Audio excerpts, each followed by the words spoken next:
उन्हाळा म्हटलं की आपण साठवणीचे पदार्थ हे बनवतोच। त्यामधलाच एक पदार्थ मुरांबा आज आपण बनवलेला आहे। मुरांबा दोन प्रकारे बनवू शकतो। एक फोडीचा मुरांबा बनवू शकतो, किसलेल्या कैरीचा मुरांबा बनवू शकतो। मुरांबा बनवताना काही काळजी घेतली तर मुरांबा 1.5 ते 2 वर्ष अगदी छान टिकतो। लोणचं, पापड, चटणी हे जेवणाची चव वाढवतात। त्याच प्रकारे मुरांबा ही जेवणाची चव वाढवणारा आहे आणि त्याचबरोबर तो अधिक पौष्टिकही आहे। तर अशाच नवनवीन चटकदार रेसिपी, पारंपरिक रेसिपी पाहण्यासाठी चटकदार बाय मोहिनीला सबस्क्राईब करायचे आहे आणि बेल आयकॉनवर क्लिक करायचं आहे, म्हणजे नवनवीन व्हिडिओज हे तुमच्यापर्यंत पोहोचू शकतील।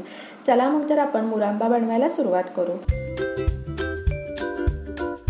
तर मुरांबा बनवण्याकरता ह्या ठिकाणी मी काही कैऱ्या घेतलेल्या आहेत। तोतापुरी कैरींचा वापर केलेला आहे।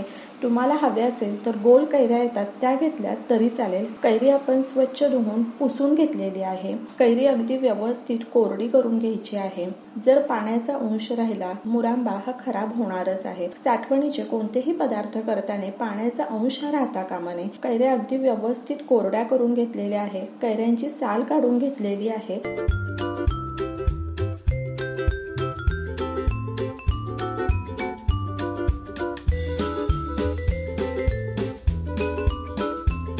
आता आपण कैरी किसून घ्यायची आहे।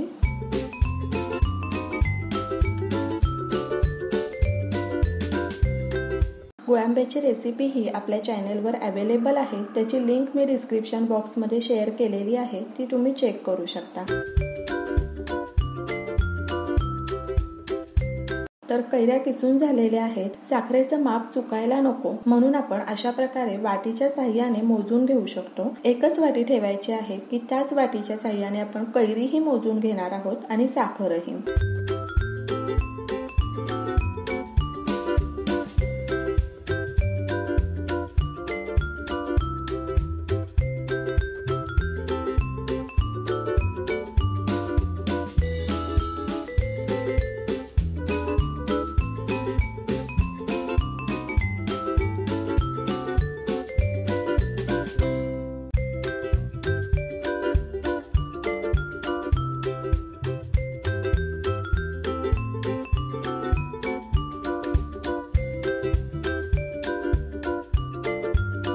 तर साधारण 7 वाटी कैरी भरलेली आहे।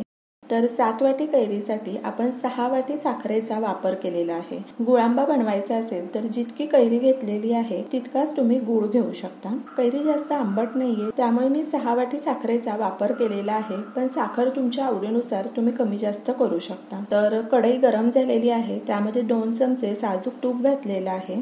3 ते 4 लवंग घालूयात। हवी असेल तर दालचिनीचा वापरही इथे करू शकता।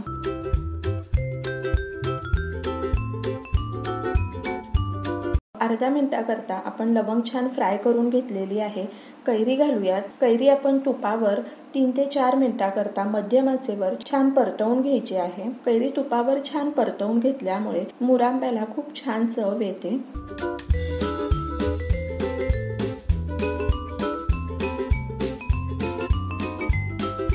तर साखर घालायची आहे आणि मोठ्या आचेवर सतत वर खाली करत राहायचं आहे।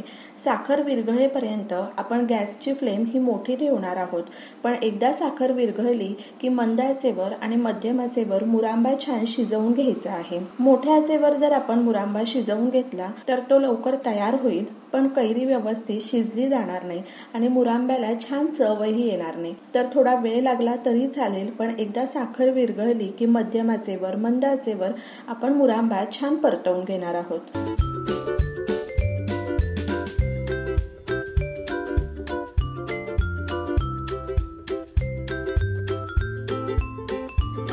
केशरच्या काही काड्या घालूयात। केशर ऑप्शनल आहे, नाही घातलं तरी चालेल।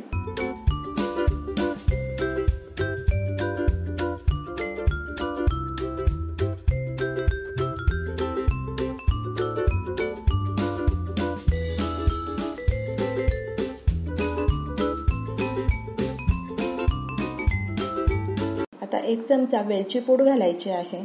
1 चमचा काळं मीठ घालूयात।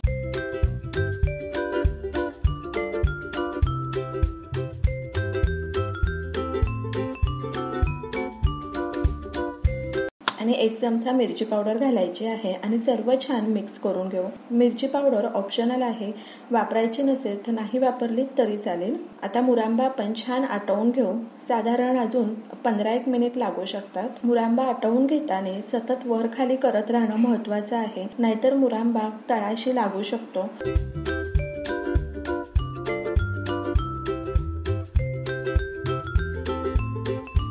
तुम्ही पाहू शकता ह्यापेक्षा जास्त मुरांबा आटवून घ्यायची गरज नाहीये। थंड झाल्यावर तो आणखी दाटसर होणार आहे। तर आता गॅस बंद करायचा आहे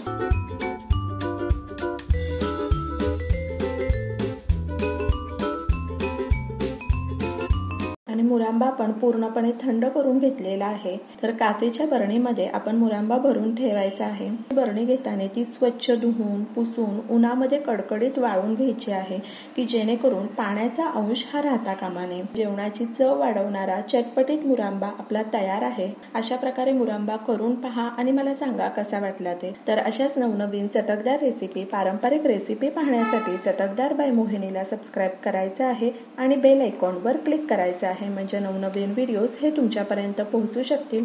आणि वेळात वेळ काढून तुम्ही माझी ही रेसिपी पाहिली तर त्यासाठी तुमचे खूप खूप खूप धन्यवाद। पुन्हा भेटूया अशाच एका नवीन रेसिपी बरोबर।